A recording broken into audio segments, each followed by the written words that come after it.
What's up, everybody, and welcome to another Seven Figure Photographer Live. It's Sam and Mia and Dylan. Hi, Dylan. Dylan's over there. Oh, I was going to say it was Monday, but I forget everybody already knows that. So, I hope everybody's doing well. Welcome, everybody. Today, I think I have a really good topic for today. Did you see the title? Yes. Mia gets annoyed because she doesn't know. This is actually really fun because it's so fun. see, Mia hates not being planned out, and so I intentionally do things just. You almost made me drop all of our prizes for tonight. I did. It was pretty funny. Mia is super Influencers. easy to scare, so I scared her today. But anyway, today we are going to talk about how to attract high-end photographer or photography clients. This is a question I get on a regular basis, and honestly. Well, I'm just going to save it for after the intro, but that's what we're going to talk about today. So I hope you guys are hanging out with us and ready to enjoy the topic. Whoever's here, whoever's hanging out with us, make sure to comment, tell us hi, where you're watching from, and we will get back to that soon. So without further ado, here's the intro. What's up, guys? For those of you who don't know me, my name is Sam Marvin, and I have been in the photography industry for 25 plus years. While I love being a creative, business is my passion, and elevating the industry of photography is my focus. I created the Seven Figure Photographer to share my journey to seven figures and to help others find their way too. That's amazing.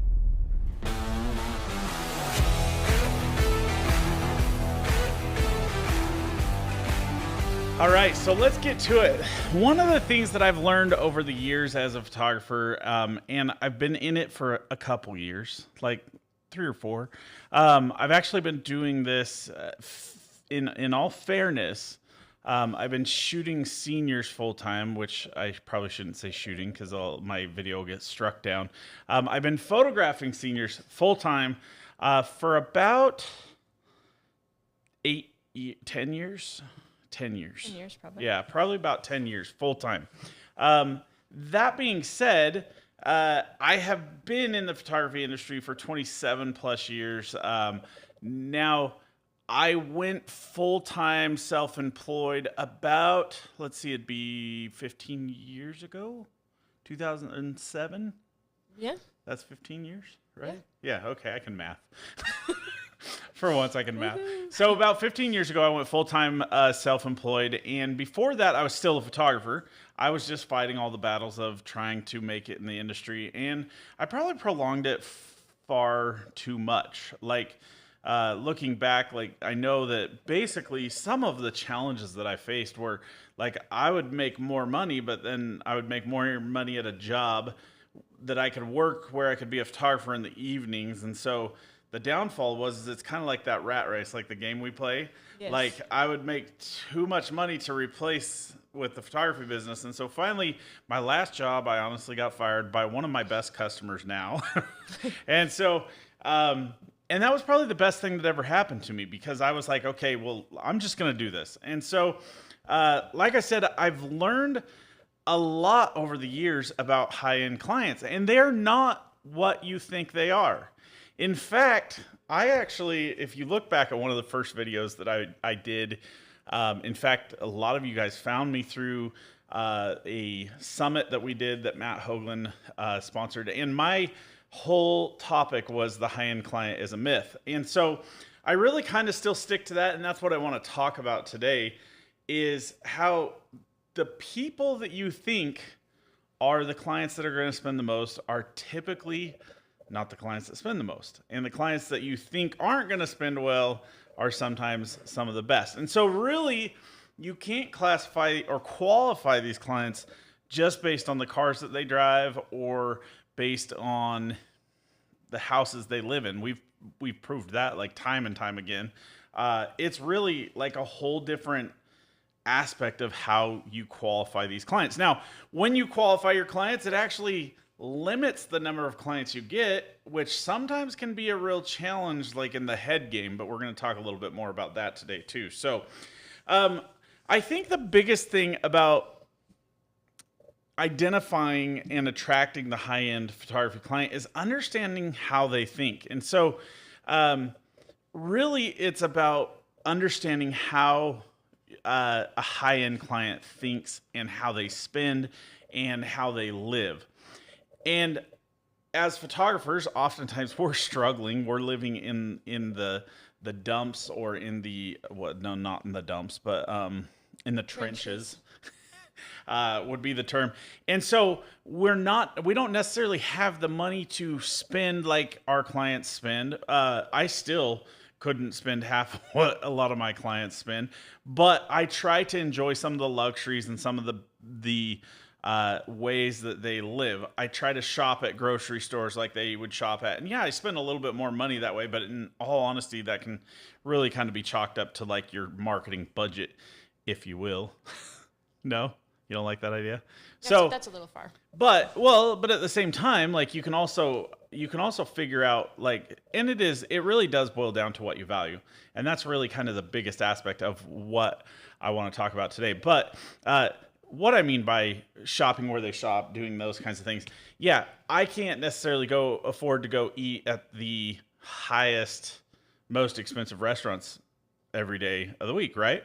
But I can go enjoy them once in a while and understand what it's like and look at the way they treat me as a client. I think one of the best lessons that anybody could experience is to save up your money or just put it on a credit card, whatever, and go stay at like a Four Seasons and see the way that they treat high-end clients or affluent clients, because they really have it down and they have it like dialed in.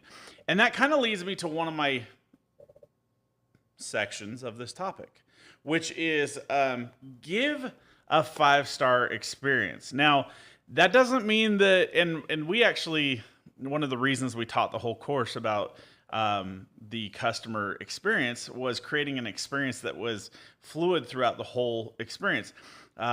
You guys have heard me talk about this in many situations. One of the high-end restaurants that we eat at here in Boise is called Barbacoa. And I love the experience. I love the atmosphere. I love everything about it. But they always bring my meal out on a plate that has a chip in it. And it drives me nuts because I don't think that is cohesive with that high-end experience. But the same thing should go for you and your photography business. Now, does that mean that you can't work from a coffee shop? It's going to be a little bit more challenging, but could you do it? Could you upgrade it a little bit and work with a photographer that you can rent their studio out and pay a little bit more money to have those experiences with your clients and give them a little bit better experience? Yes, those things are all going to impact your final sale. If you're expecting clients to spend a lot of money with you, you got to go a little bit extra with them. For instance, like we try to go get the car washed every day. We try to drive clients around in a nice vehicle. Now, you don't necessarily have to carry clients in a nice vehicle. And these are not all things that are going to have the final, like you can still have big sales regardless of these things. But if you can provide a 5-star experience, and that's why I'm telling you, go try out a Four Seasons, because you're going to experience that 5-star experience. It is unlike anything else. I need to probably take everybody there because you guys hear me talk about it all the time. Sounds but like a we're test gonna we like need to all run stay. for We're gonna employees. stay in a coat closet. So I'm just kidding. So, but understand and see how that 5-star experience is from start to finish. There's not like a 5-star experience in the beginning and then it tapers off. There's not like a 5-star experience in the middle and then the beginning and the end aren't that great. It's a 5-star experience from start to finish. And it's an experience that makes people understand or feel like this is going to be expensive. What's up, Gina? And hello, Shane. Welcome, both of you. So, okay, so that's probably priority number one, is make sure that you're offering your clients a 5-star experience.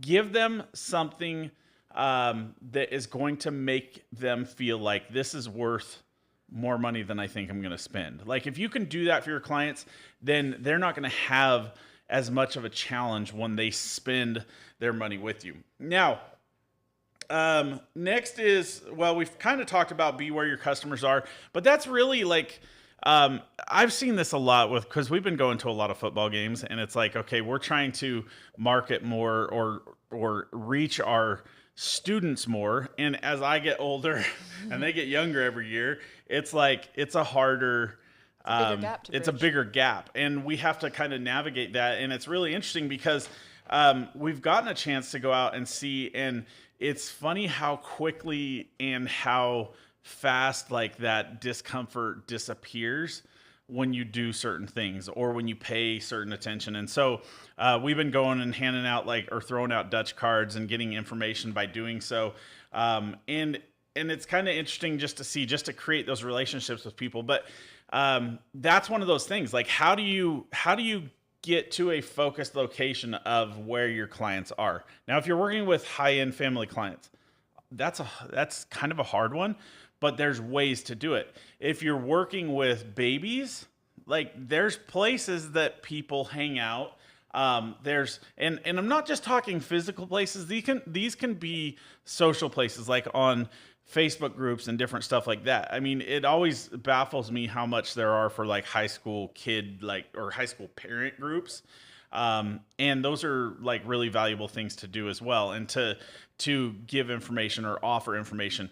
One thing that I saw this weekend, I think, and this might surprise you, it was on TikTok, was Was that the part that's supposed to surprise that me? might surprise you, was that always make sure that the information you give or the offerings that you have are not always with an expectation of making money off of it, but freely give and truly give of yourself to help or give people an opportunity to grow or have value from the content that you share. Now, that was more about a content thing, but that was still a really valuable lesson. Let's see. So be where your customers are. Referrals are such a valuable thing. Looking at one of our clients from last week that I really think is going to be a good client. We haven't gotten to see kind of where they're at yet because we just did their senior session last week. But they do have their sales session tomorrow, and then we have their family session the day after. Now, that can actually be, I've had this happen before where I did their senior pictures. They come in, they order senior pictures. They'll spend, a decent amount, and then they'll cancel their family shoot because they're like, well, I don't want to spend that much money again. So that's something that I've got to work through and figure out. It's very possible we can see that happen tomorrow. But if we do it right, and I think that we did do a really good job of making sure this client was taken care of, I don't think that that'll be a problem. So that client was a referral from another client that was clearly in she hung out in the right places that we wanted to be. She wasn't the best, the top client of the year, but she hung out or was in the places, or what's the word? She was involved she walked the walk. She was involved in the stuff where we would hope to find our clients. Yes. And so we got referrals from that. Now, that's something that I think is really important, is making sure that you provide, again, a 5-star experience so that your clients will want to refer you on. Or so that if you do go to your clients and say, hey, I run my business on word of mouth and I would love to work with more people just like you. Do you have any friends that could benefit from my services? And that's that's something we don't do nearly enough. True.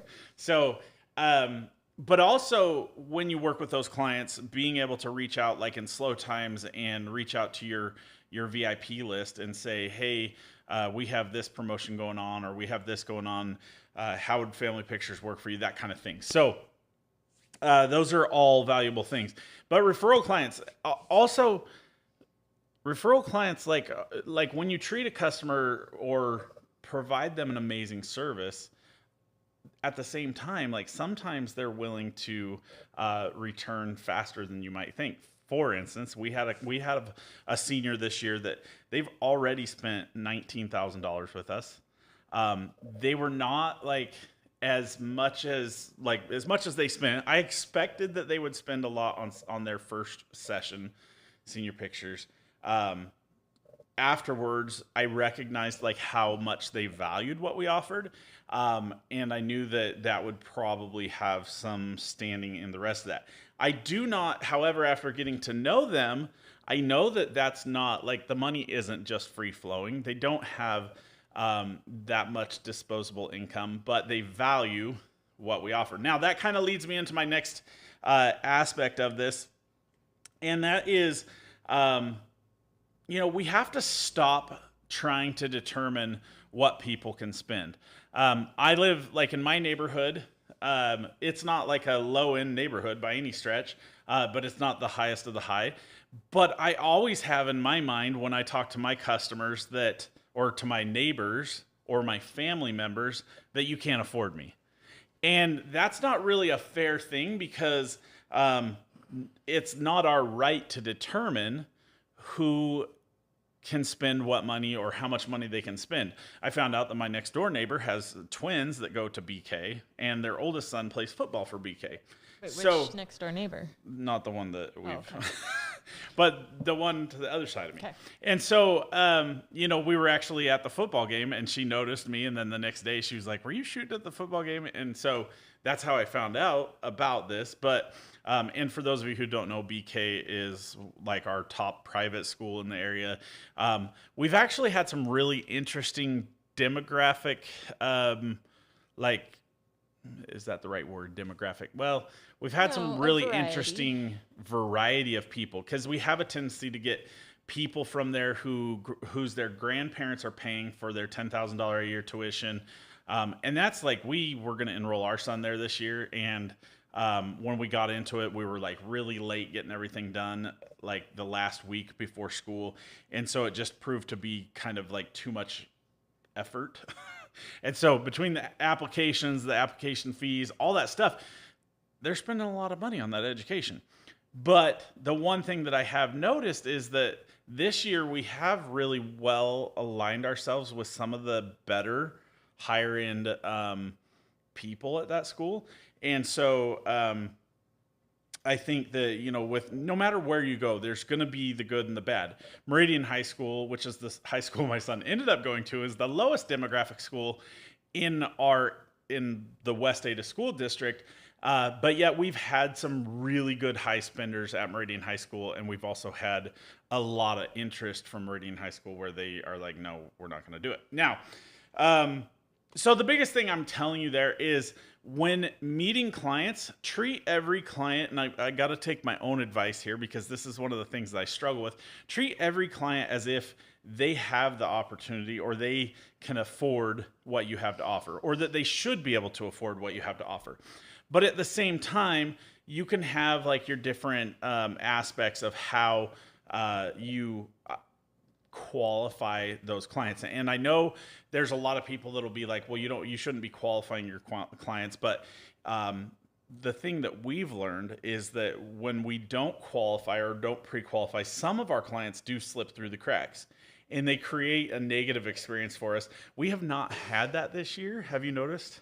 Well, once. Yeah. But for the most part, it's actually been less this year than in years past. And because we really have stuck to kind of our boundaries on how, or our barriers, which is what I'm going to talk about next here in a second. But well, I think you need to change that afford. Like, I'm going to challenge your mindset on that, because I don't think when we use the word afford, we are talking about like, this is a price point. You either have that money in hand or not. Some people really do value it. Like, I probably couldn't afford you, but I value it enough that I would save for it. And so as soon as you look at someone or think of them in that way, using that word afford, I think that's as soon as you start knocking them out. And that's probably very much true.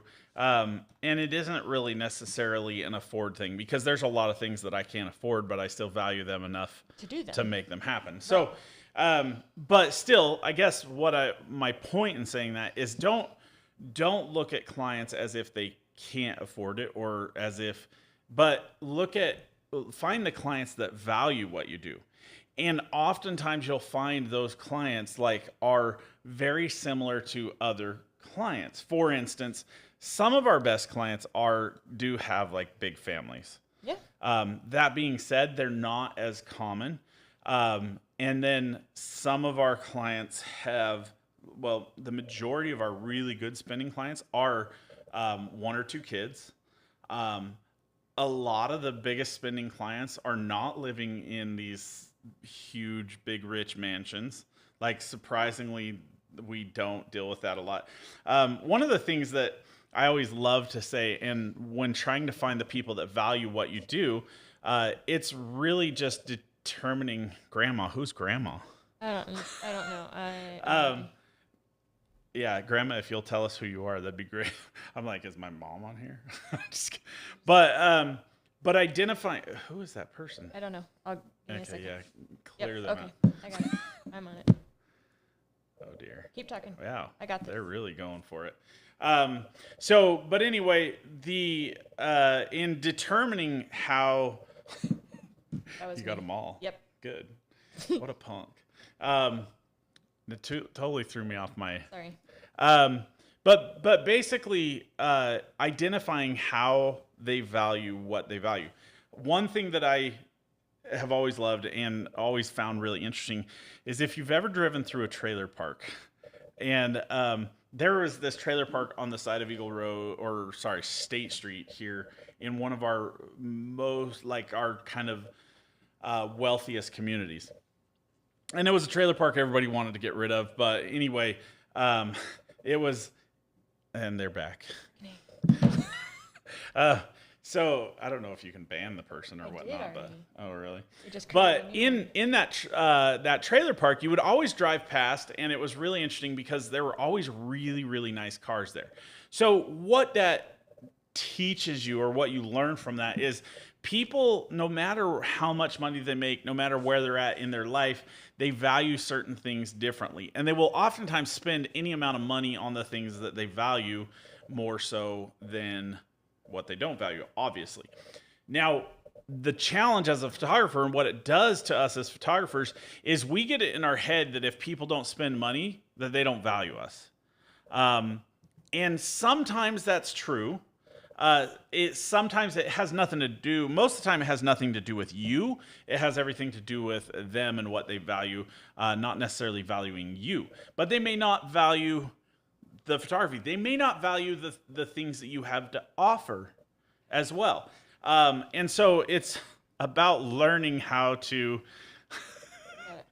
identify what they value and then building on that value. So there was a couple other points that I wanted to make here. So give a 5-star experience.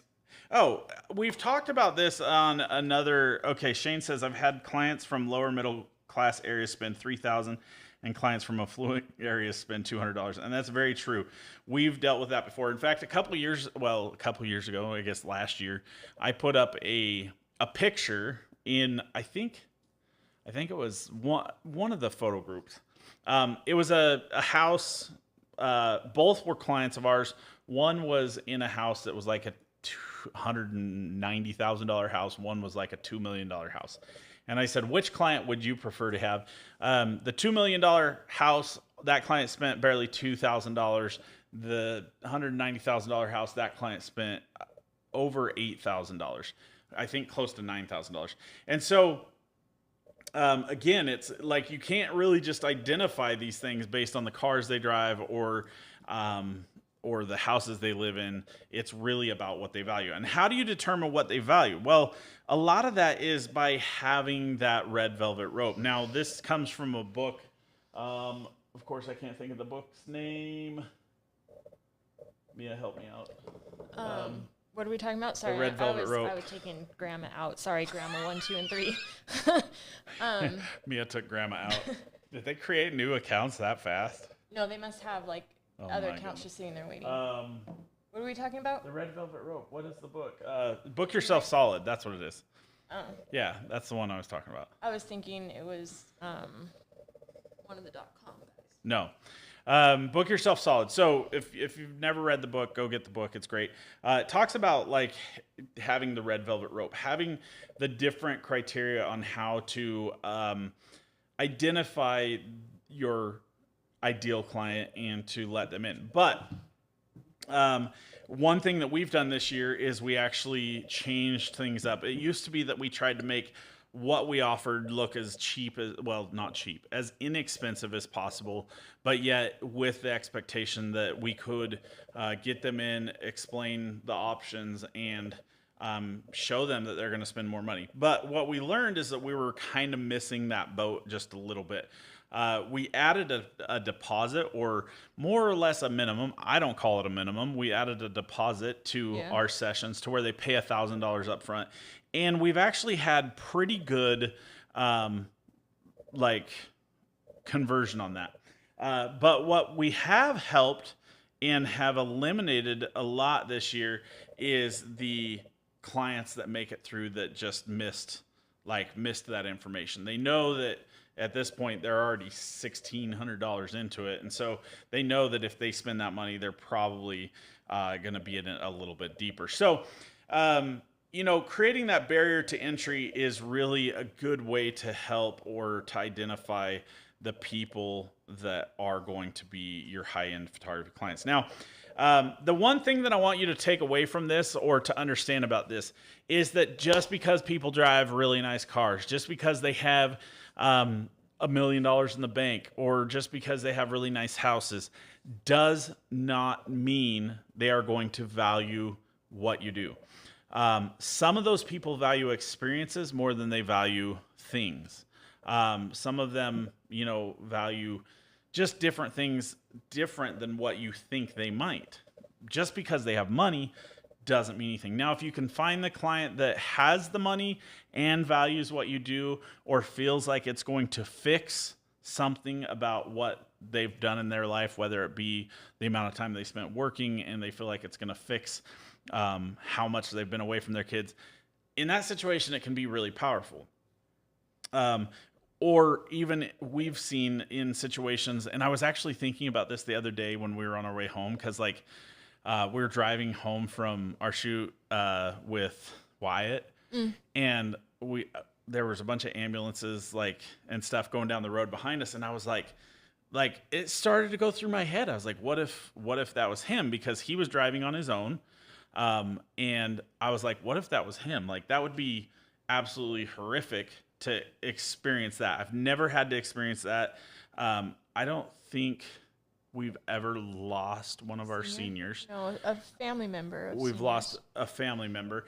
But that kind of went through my mind the other day, and I was like, man, how would I deal with that? Because I don't feel right saying, well, we just took your pictures and you lost your son, now you got to pay for him. But at the same time, they value that more than anything.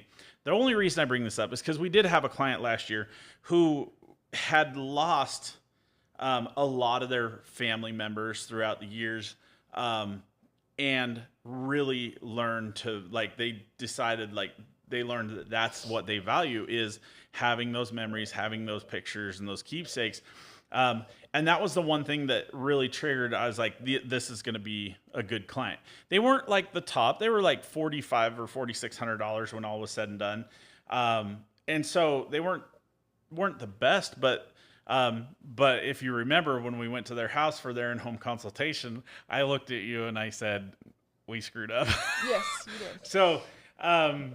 So again, that's one of those situations where I'm really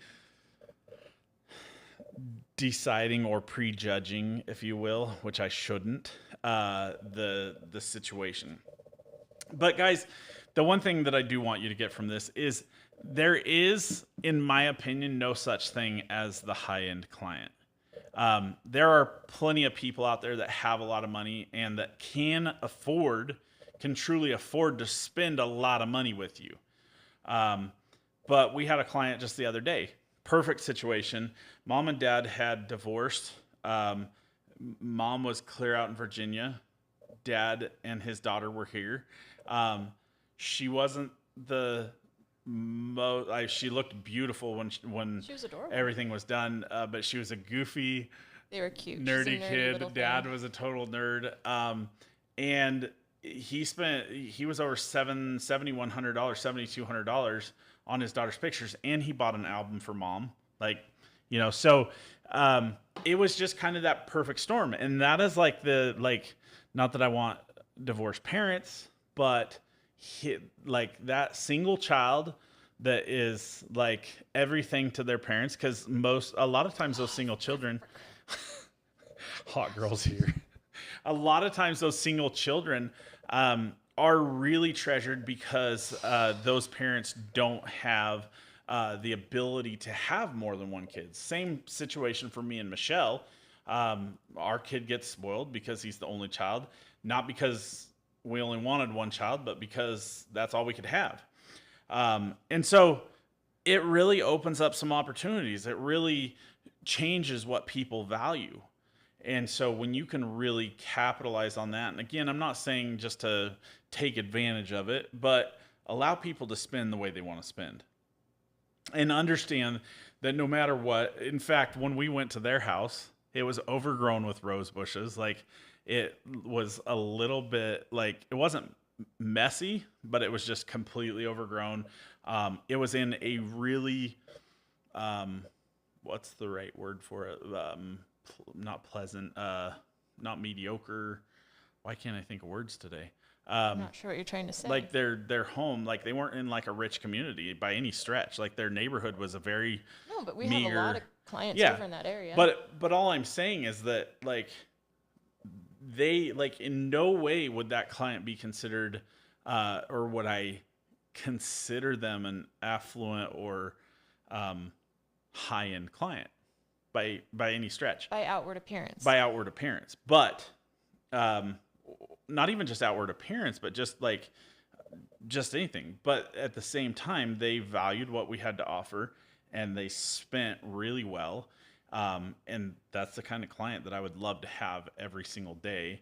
And I think regardless, the important part of you not putting people into those categories is that you also don't treat them different when you take them out. Because like when we go to the in-home consultations and we see a house where it's overgrown with rose bushes, or it's in an area that we don't think is the most affluent, if you only give them a 3-star because you think that's about their level anyway, like that's, I think, where you fall short as a human and as a photographer. Like if you don't give them that full experience because you've got this in your mind that they're just not a high-end client, then you'll never even, people rise to the occasion all the time. You give them a 5-star experience, they might spend like a 5-star. Yeah, and at the same time, like I've learned long ago, or in the last couple of years, I don't treat it any different. I mean, the one thing that I do treat differently is when I can't connect with them well, then I'll be like, I'm over this shoot and I want to be done. They still work out well, and I still make sure to give them everything I can. But the one thing that I have learned is that no matter how their house looks or their cars look, I think that's if they've gotten past my barrier to entry or my red velvet rope, and they've paid that deposit and their session fee, then I know that they're worth my time. I think that's one of probably the biggest things for me, is that having like that deposit has said, okay, well, regardless, these people are worth my time, because I know that like I'm at least going to be able to cover those costs. And from there, it's just really about how I sell. And so that's been kind of a huge thing. And despite, we might have weeded out more people than we wanted to this year because of that. Yeah. Or we might think, still, that's just a numbers game. That just means we got to get more people in the door to say no to, or that say no to us. Yes. But you can't judge a book by its cover. Really, that's what it boils down to. And I knew without question the way he interacted with his daughter, and that was the first time I met him, was on the doorstep. I knew that first day, I was like, this is going to be a good sale. And then I knew when we went on the shoot, I was like, it's definitely going to be a good sale. And then I got kind of nervous when they came in, and I was like, "What if?" I thought you were shocked at how much they spent. I was shocked at how much they went up. I thought they were going to be lower than that. I still thought they were going to be good. Yeah. But I did not think that they were going to go that far. And then there's another aspect, like what is good, like because I know many of you photographers that if If you had a $3,000 sale, that's a killer sale. Yeah, it just depends on where people are at. Yeah, and it's like I always laugh because when we go out fishing, now we catch 3-pound bass all the time, and that used to be like my goal was just I wanted to catch 3-pound bass. Now it's 4-pound. Now I just caught that. Now I'm like, okay, I want to catch more. Same thing happens in sales. I've gotten so used to like higher sales that when I do have a $3,000 sale, I'm like, well, it wasn't that great. But yet, for those of you who haven't experienced that a lot, that is a huge sale. And that is, in a lot of ways, high end for a lot of photographers. And so that's the point. So it doesn't really matter where you're at as long as you're happy and as long as you're covering your expenses and paying yourself or making some money doing what you're doing, you can live a good life in photography. So the high-end client is really a myth. Honestly, that was kind of my how to attract the high-end client was a little bit of a clickbait, I guess, if you would. The reality is that there's a lot more high-end clients out there than you might think. And it's up to you to step up and create the high-end experience. And I think that that's probably one of the things that I did well in the beginning. And it's still got too much man touch to it. Shut up. I You're didn't such say a ball. anything. Yeah, she gives the head nod like, mm-hmm. But it's really quite interesting because I totally lost my train of thought. You threw me off there. I'll just roll my eyes at you. Shane says, yeah, I'm sure. Oh, Gina says, lots of truth, Sam. Sorry, my signal kept cutting out. Sorry to hear that, Gina.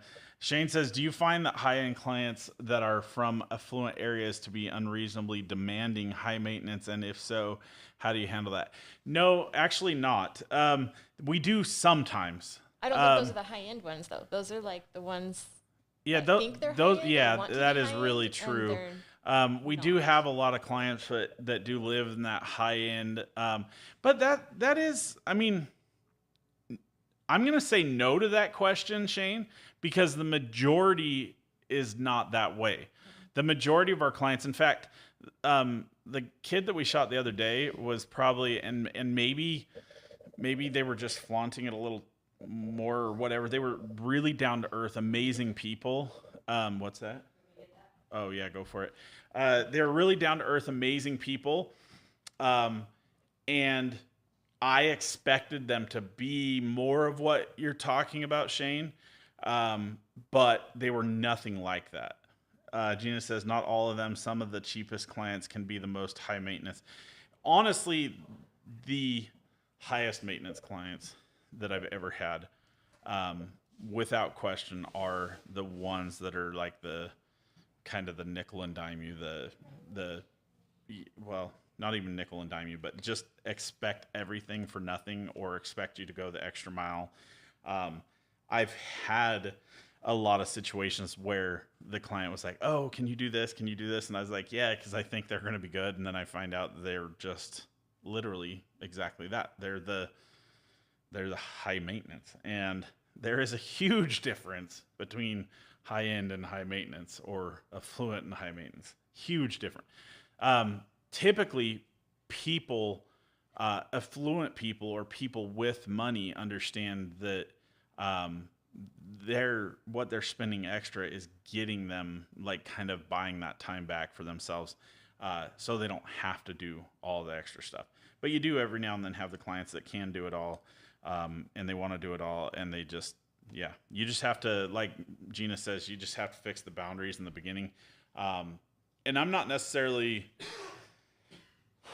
the best at that. I have gotten better about telling people, maybe we're not the right fit for you because it sounds like you want this and we offer this. And that's really a good thing. Like, stand your ground, have those limitations set, or not limitations, boundaries. Have those boundaries set, and learn how to stick to them. That's really important because I have on many occasions been like, you know what, it's okay. We'll look past it this one time, and then after the fact, I'm like, gosh damn it, I should have just fired that client, or should have kind of tackled that earlier on, and then sometimes we don't. Yeah, expectations might be a better word. Again, that's kind of like boundaries and expectations.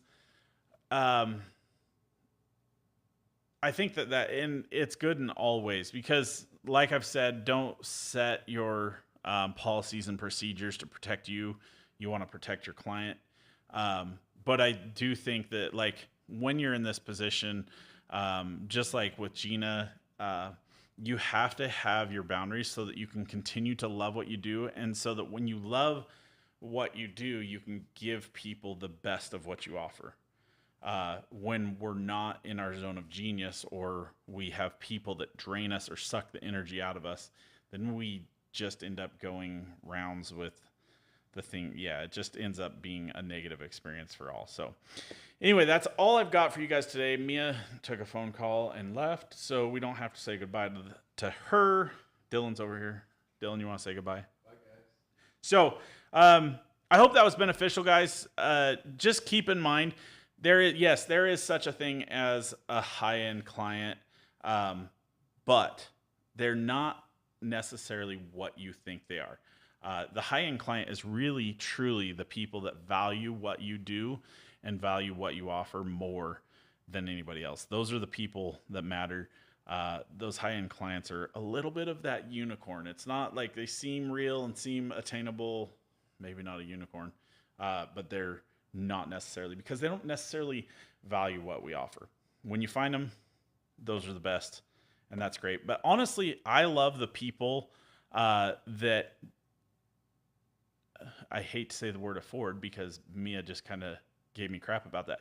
I love the clients that I know are spending way beyond their means to buy my products and my services, but they value it more than anybody. Those are the people that mean the world to me, because, like, and not that I'm trying to make people go broke or go in debt, but those people that do have the means to do it just because, they've saved forever, or they have credit options, whatever, but you know that they value what you offer more than anybody else out there. They're the greatest. So anyway, that's all I got for you guys today. I hope you guys have a wonderful week, and go out and make some money. Have some fun. It's that time of year. Well, at least here in Idaho. Gina, is fall like a big time for you out there in Georgia? Wait, you are in Georgia, right? Yeah, you're in Georgia. I don't know. It might take you a bit to respond to this. But I know out here on the West Coast, we like this. It is okay. It's huge for us right now. I'm sure down south, it's amazing, important, or big time. I know in Texas and like that south. Well, you're probably much the same. I know that it's just like crazy hot down there. And I'm sure this is when temperatures start to drop a little bit. And so hopefully it gets a little bit better for you guys. But there you go.